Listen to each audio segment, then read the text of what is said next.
Tirana është përfshirë nga moti i keq, merrjeshje të dendura shiu, breshër dhe rufe, duke shkaktuar probleme të shumta në trafikun ajror.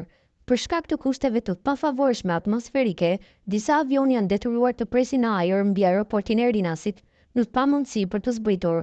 Sipas burimeve nga Autoriteti i Aviacionit Civil, të paktën 3 fluturime nga Bologna, Venecia dhe Berlini kanë mbetur pezull mbi hapësirën ajrore shqiptare, duke bërë rrotullimet të përsëritura në pritje të përmirësimit të kushteve meteorologjike. Studia e fuqishme shoqëruar me erë të fortë dhe rreshje të mëdha ka krijuar turbulenca dhe ka ndikuar në ulje dhe ngritje të avionëve. Për gati një orë, asnjë avion nuk është ngritur nga aeroporti ndërkombëtar i Tiranës, duke shkaktuar vonesa dhe shqetësime për pasagjerët.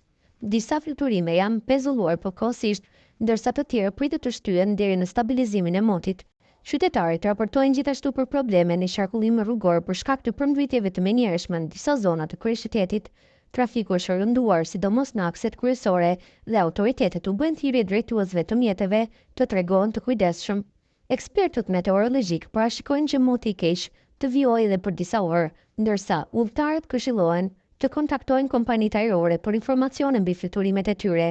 Aeroporti i Rinasit po monitoron situatën dhe është në gatishmëri për të lehtësuar operacionet sapo kushtet të lejojnë rikthimin në normalitet.